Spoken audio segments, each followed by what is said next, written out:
गोर लगै छी। हम चमचम मैथिली गीत में अहाँ सबके स्वागत करै छी। आई एगो हम कुबेर कथा जे होइया ते कुबेर कथा में गहना वाला गीत जे होइया से आई हम कुबेर कथा के गीत कहै छी। अहाँ सब हमर गीत जरूर सुनब, देखब और वीडियो के लाइक कर देबै, चैनल के सब्सक्राइब कर देबै। हे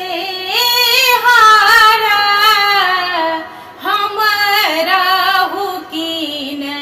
दिया गहना, हे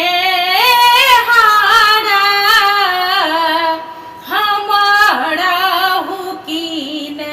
दिया गहना, ई उपहास सा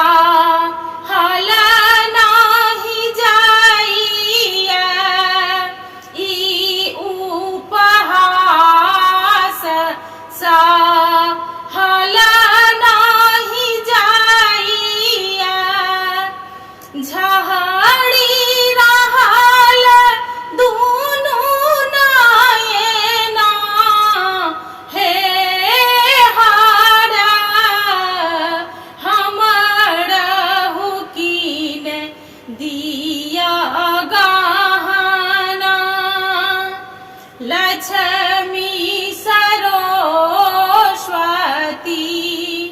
पहिराथु गहना, हीरा मोती के लागल फूदना, हे हारा हमर हुकीन दिया चुटकी शिव भस्म देलनी, एक चुटकी शिव भस्म देलनी, जाऊ गौरी कुबेरक आंगना, हे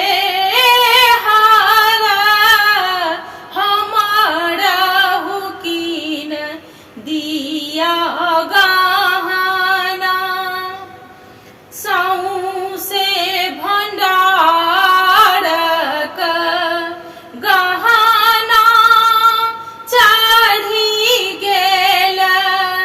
सौंसे भंडारक गहना चढ़ी गेल, पलड़ा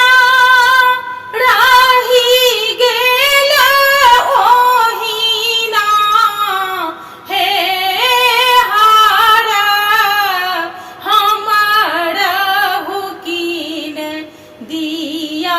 गहना, हंसैते हंसैते गौरी शिव आगू ठाढ़ भेली, हंसैते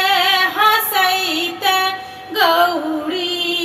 शिव आगू ठाढ़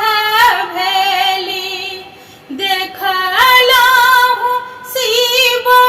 अहाँके माही माँ, हे हारा हम नाही पहिरब गहना, हे हारा हम नाही पहिरब